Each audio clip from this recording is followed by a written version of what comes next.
This is NEGOTIATEx TV.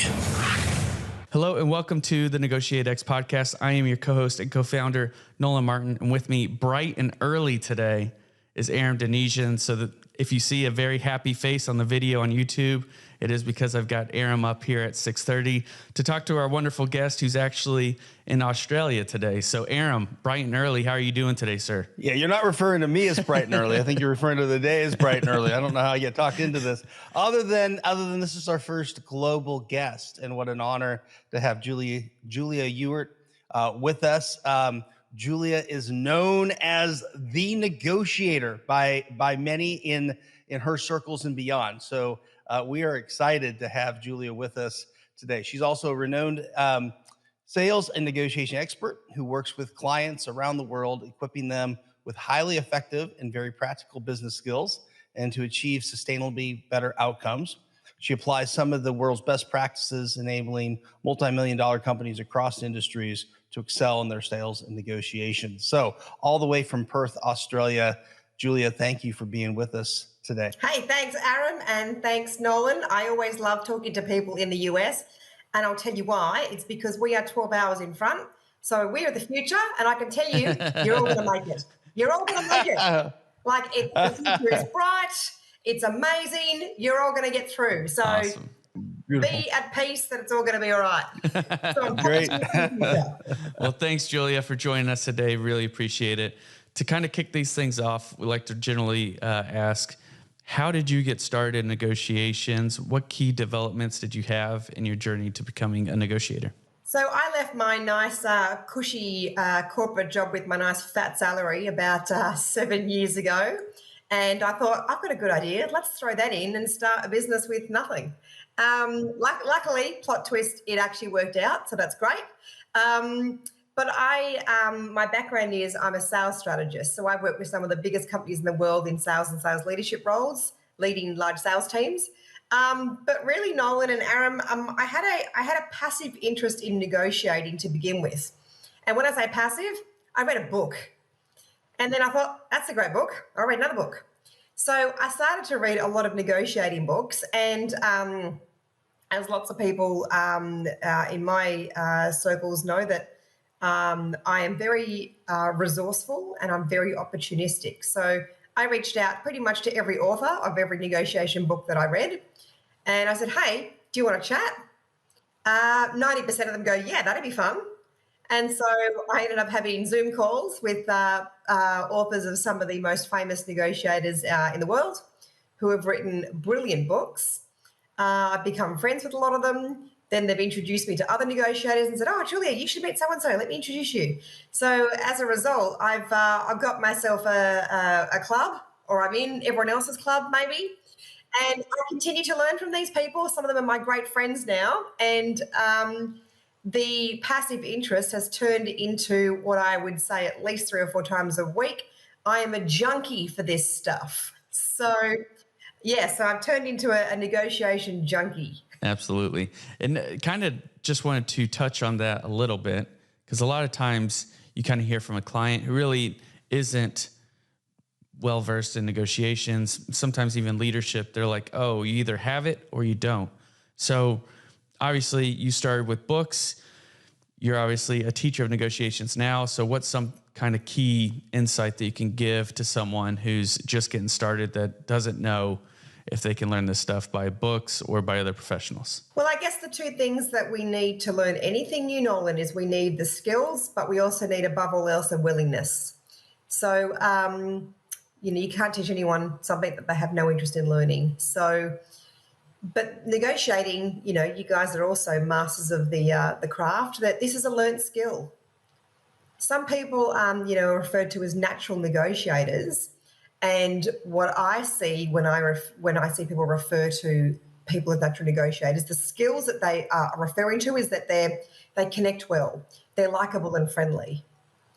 And yes, that can be an innate characteristic, but for the most part, negotiating is a learnt skill, no different to. And I use lots of analogies when I teach, and I use a tennis analogy.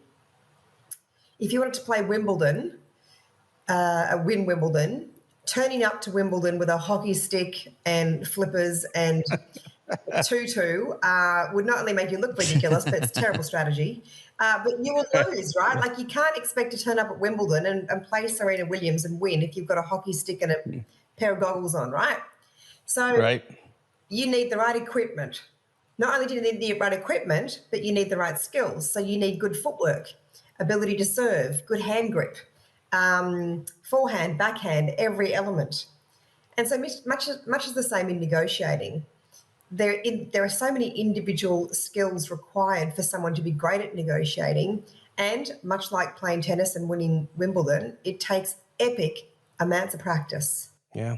I used to use the analogy, Julia, coming up through the military, which was, when we learn to fire a weapon, we learn to go from soup to nuts. And I know you've got family members who have served in the military too, and probably part of the reason you agreed to join with us. But you don't just go out and start firing your weapon in conflict right away. You would start with just understanding how to do diamond washer drills, control your breathing, get your sight picture, and then you zero your weapon, and then you qualify your weapon, and then it's all very incremental. And sometimes, at least in the military, we didn't treat negotiation that way. We just assumed everybody could go do it equally. And it wasn't until we started looking at it kind of the way you're describing as these skills that we really need to focus on that we started to see some headway and change. Yeah, this is a deliberate and purposeful discipline.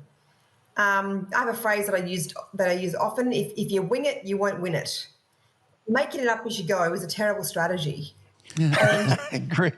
And if you're planning to win a negotiation and you just make it up as you go, this is the same as going, oh yeah, I know how to use a tennis racket and hit a ball. I'll have a crack at Wimbledon.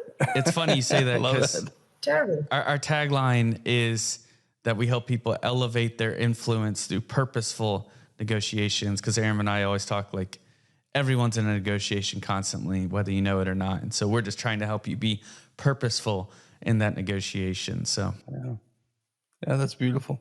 Hey, Julia, before we move on, can you off the top, like, are there 3 books? I was just for our listeners. Are there what are your top books that someone should go out to read? There are so many. I've got a whole, a whole shelf full of them.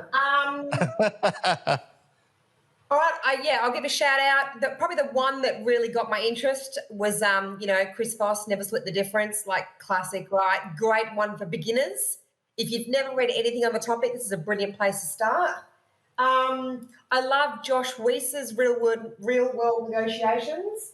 What I like about that one, where is it? It's somewhere. I have 4 shelves of negotiation books. But what I like about that one is it is it's a thick one, but it's palatable. So it gives case studies. Here's a scenario. Here are the techniques that they tried. Here's what worked. So it's really well written. One that completely overhauled and is probably the most insightful negotiation book that I've read is George Colree's Hostage at the Table. If you've not read this book, this serves you up a good hard look at yourself and essentially what you're holding yourself hostage to, because it's the premise that, I've kind of dumbed down to clean up your own backyard before you start, asking someone else to clean up theirs. So that book is a good hard look at yourself and looking at what you're holding yourself hostage to before you can actually start to negotiate with others. It was completely unexpected. I was expecting much of the same. These are the techniques, these are how you use them, but it was by far the most insightful one I've read. And again, I've reached out to George and have become friends with him. So, but yeah, also a great book. What's the relationship between the sales process and negotiation? My understanding, you started off in sales, even you used to sell knives. Oh yeah. That goes back a long ways. So where's the overlap between sales and negotiation, and then where do those two things kind of diverge, or do they? So sales is more transactional, negotiating is more tactical and strategic. So we're looking at sales is more a transactional outcome, trading something, and by definition, sales is simply an exchange of goods or services for currency. And negotiating definition is a discussion aimed at reaching agreement. So the premise of negotiating is really about the details. How do we reach agreement on the thing that we might be selling? Are there skills that serve both well, or do you think of them as varying, because you do training in kind of both, or do you really treat both as kind of distinguishable skill sets? Yeah, I view them very much a crossover. But interestingly, because I've worked in sales for such a long time, I have seen that even great negotiators aren't able to sell. And I'll give an example of just even how these skills are underappreciated by modern business, Aram and Nolan. So a few years ago, before I landed on what I was doing now, I was only doing negotiation. I started off and thinking, oh, here's a great idea. I'm going to do negotiation. No one in Australia is really doing this or nailing this space. I will nail this space. And so people in Australia would say to me, wow, negotiation, that's so interesting. But where would I use that? And so after hearing that 500 times, I thought this is a terrible business model. So we don't have the population, and also, all jokes aside, we don't have the severity of negotiators required in countries like America. So it's very misunderstood in Australia, because my brain goes, and people are saying, ooh, this sounds interesting, but where would I use this? My brain goes, well, only every day 1,000 times. But there's such a disconnect, because obviously, and you've heard all this before from other people you've interviewed, but Hollywood does negotiating no favors. People assume negotiating only matters when we're talking about money, or there's leverage. It literally, you can call it whatever you like. You can call this communication skills. All we're trying to do is persuade and influence. Dress it up however you like, but it's the same thing. So I worked out, after hearing that message, 500 times, when people say, where would I use this? And realizing, no one's really booking me for my expertise here. So what I did decide to do is I came up with a process that's based on world's best practice in sales process and the FBI style negotiation skills in a repeatable system. And I get hired. I'm pretty much a one-trick pony, and happy to be that way. So I get hired by businesses to implement a sales and negotiation process that helps them convert more contracts, increase their margins, and win more negotiations. And when I started talking about that, people would say, ooh, that sounds interesting. I think we need that. So I thought, yes, good move. So yes, tip for new players, don't try and market something that people aren't going to buy. This is a terrible strategy. So often about framing, right? Yes, and exactly. how we frame it. Thanks for sharing, Julia. My next kind of question here is, how do you train these businesses that you talk about in negotiations? Like, what's the actual process that you take them through? When I'm talking to people like yourselves who are practitioners in this space, it won't surprise you, but I do once I get engaged by a client, I do share them within my first session, and I definitely wait until this time in the relationship. I say, just so you know, there's no magic. Well, darn. Yeah, I know. Yeah, if I tell them that before they pay me, no one's paying me, right? They all think it's magic. They're all expecting the magic. And so I say very clearly, and I say, when you can do this stuff well, it's almost underwhelming, because these are humble skills. Skills that sound simple, but they're not easy. But there is no magic, there is no tricks, there is no manipulation, there's nothing cheesy. And if it feels that way, people are doing it wrong. A question that we get sometimes is, well, you're not an expert in my industry. How would you be able to help me essentially either with the sales process or with negotiations? So in that kind of context, how would you answer that when the business is like, you didn't grow up in the gas and oil business. How can you help me possibly? Yeah, Nolan, tell me some more about why that's important to you. Well, that's a wonderful question, Julia. Not my first rodeo, Nolan. Role playing here. So it would be important for me for you to be in my industry so that you know what I need to say or do to be successful. Obviously, since you weren't in the oil and gas industry, then how are you going to actually be able to help me? I'll go a little further, right? That there must be a specific answer, and I'm looking for the maybe whether it's a magic trick or tip, and I just want you to give me the trick I need to go put into play, maybe versus a broader training of my thinking or mindset Sure. that needs to adapt. So tell me, Nolan, with your oil and gas business, what sort of things are you negotiating? Trying to negotiate with different vendors. You know, I've got truckers that will take our crates or our barrels, and they'll take them to the processing plant for me. That's important for me for me to be able to basically get the best deal. Because, you know, as the prices in oil fluctuate, I can't run my business off fluctuating prices. So I need to get basically the cheapest services possible from all of my vendors. Sure. And do you mind if I ask, you know, if you don't mind troubleshooting this, because I know you have a problem that needs solving here. Could you let me know, Nolan, aside from some concerns around my experience in oil and gas negotiations, what other concerns would you have about engaging my services? Really, it's just, you know, I want to capitalize on someone who has experience with oil and gas directly. Basically, I need you to help me be the next Exxon. So I'm dependent upon finding that expert that is not only has tons of experience in my industry, but also brings the skills that you talk about. Yeah. Okay. So aside from my experience in oil and gas, no other concerns. Is that what I'm hearing? Yeah, I think you're great on everything else. I just wish you also had 30 years of experience in oil and gas. Yeah. Yeah, that's okay. So the great news is, and this is why I asked you before about what is it that you're negotiating, and I'm glad you said that you are negotiating with, with essentially humans, because what I teach, I have 25 years experience of negotiating with humans. And the principles and techniques that I will teach you will far be better than anyone else that will teach you, because they will leverage heavily on the industry. And people don't negotiate with the industry, they negotiate with people. That was beautiful.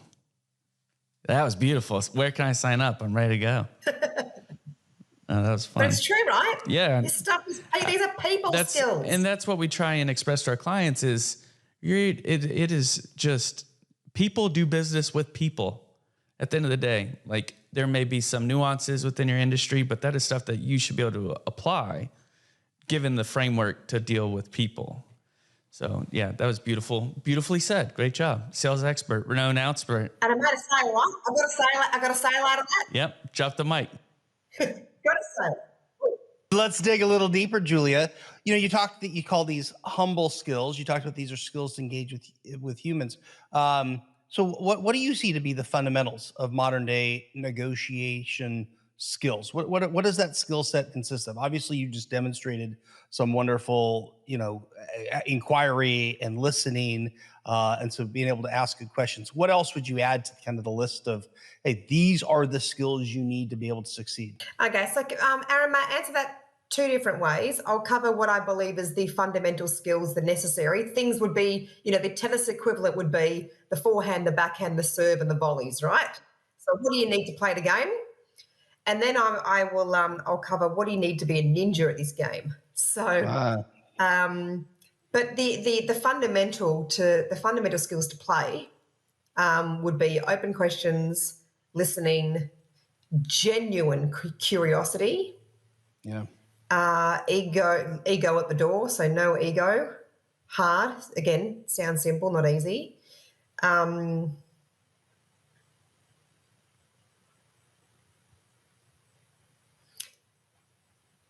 I think if someone just had those, they're off to a good start.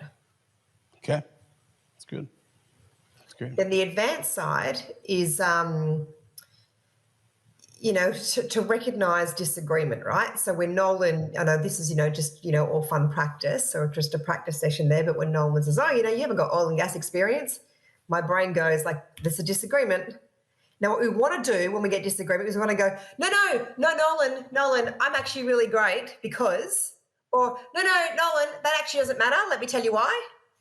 So this is what I call the show up and throw up, is where I just launch into my solution all over you, or I pitch my greatness all over you. This is the show up and throw up. no one wants to be vomited over. No matter how great you are, do not throw up all over people. Do not do it. So I've trained myself, and I don't always get it right. I still get it wrong sometimes, but I catch myself and go, oh, that tanked, or, oh, I should have, but I'm recognizing it, right? So, to this example with Nolan now, recognize, well, it's a disagreement. So we are wired for defense. Humans are wired for defense to go in, no, Nolan, that doesn't matter. Let me tell you why I'm amazing. But instead, we have to move to a place of curiosity. So slow it down. Hey, tell me some more about that. And then I asked, hey, I'm curious. So that I go, this is a disagreement or it's an objection. Aside from my experience in oil and gas, share with me what other concerns that you've got. So when we're talking about wiring, we've got to wire ourselves to understand that where there's disagreement. So when I asked that example for Nolan, where I said, hey, just let's troubleshoot if you don't mind, because, you've still got a problem that needs solving, which is also true. So whether Nolan works with me or not, he has a problem that remains unsolved. So that's why he was talking to me, right? So I would suggest that my brain goes into, right, he's got some concerns here. There's a disagreement or an objection. So I would ask, hey, look, let's troubleshoot. Aside from your concerns about my oil and gas experience, what other reservations might you have about moving the conversation forward with me? And he'll either say one or two things. He'll paraphrase what he said, or he'll say something completely different. You're really expensive, you're not in my region, or something else. So then we get all the concerns out, which is I try and let him empty his tank, and then we can move to solutions. What I heard you saying with the ninja piece, then what really makes the difference is the way the ninja negotiator is able to recognize the disagreement and uses, whether it's an objection or a challenge, uses that, an understanding of that. Maybe he's open to learn from those things. Is that right? And on your website, you talked about, there was this quote about building immunity to no.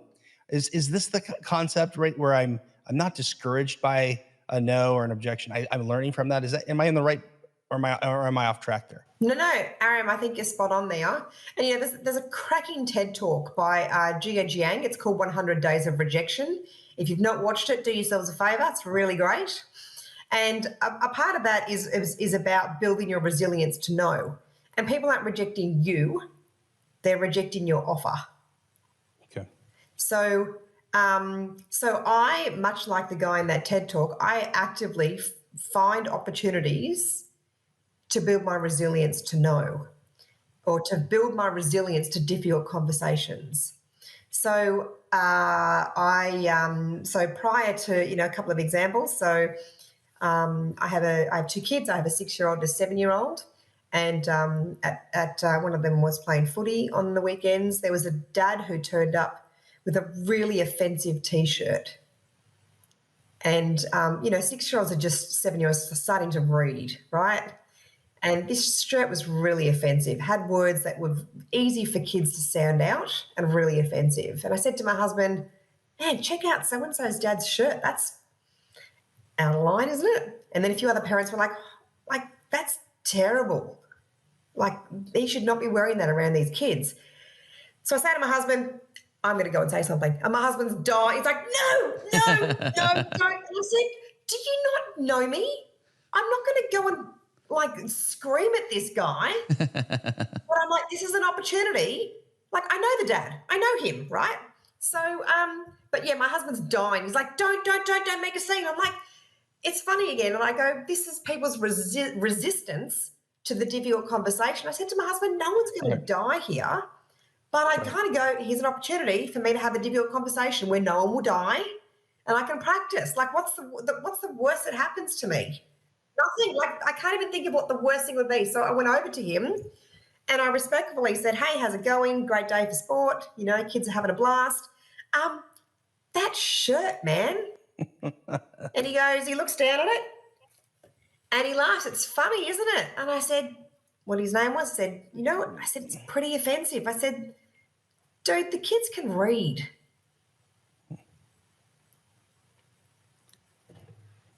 And I just let it simmer. And he stopped laughing now.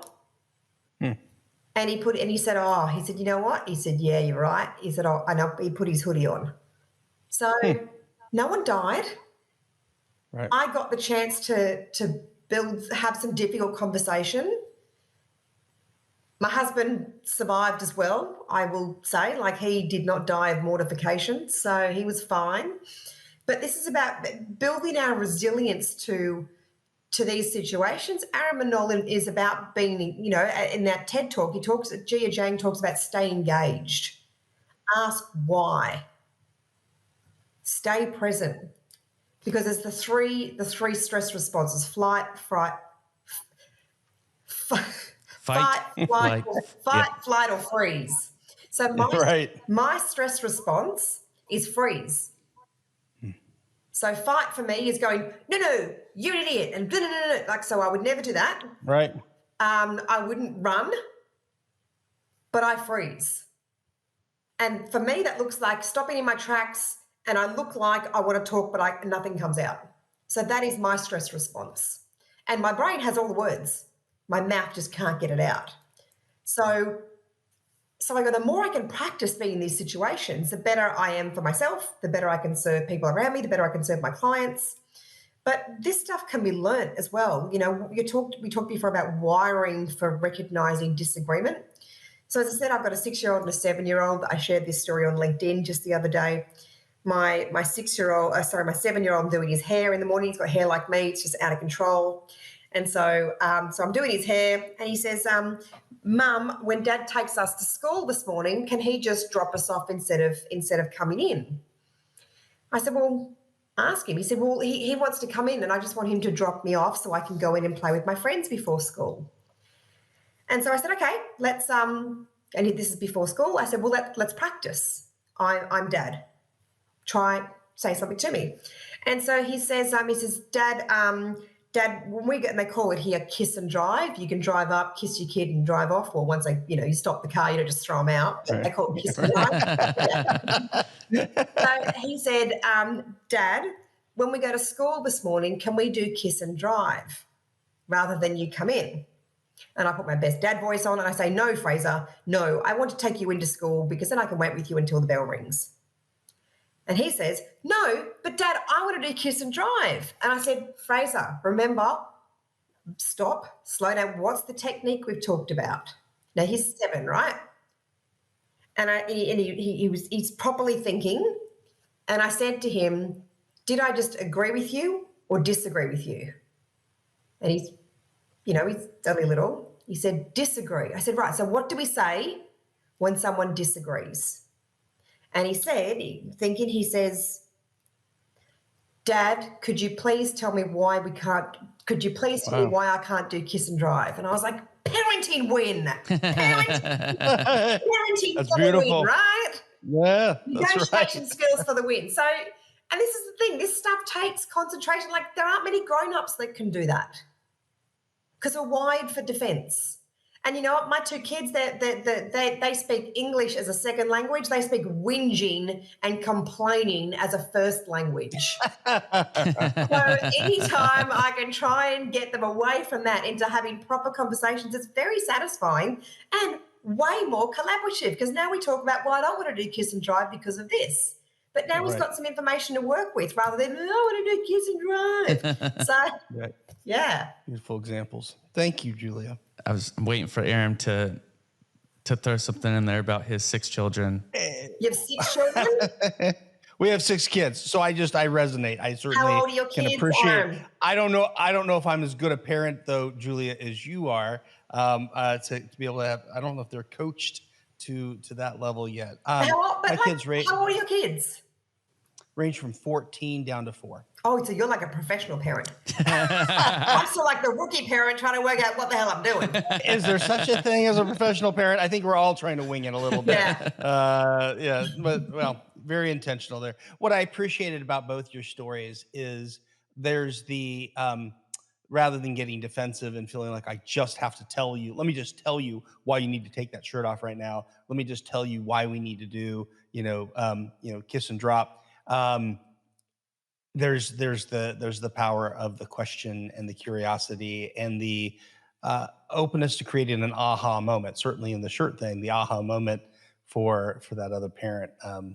Just I think that's beautiful, and those are things you can bring into the negotiation table too. Hey everyone, Nolan here. I have to end the conversation right here. So sorry, but join us next week as we continue our conversation with Julia. If you haven't already, please rate, review, and subscribe to the NEGOTIATEx podcast so we can get this podcast in front of other leaders in our community. Hey, thanks for checking out this video on NEGOTIATEx TV. If you found any value at all, please hit the subscribe button, hit the notification icon if you want to be notified of future videos.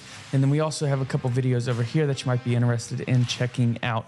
If you in your small business, your team are looking to get negotiations or leadership training, then you can head over to negotiatex.com and learn more about the coaching services we offer. Thanks, and I'll see you over the next video.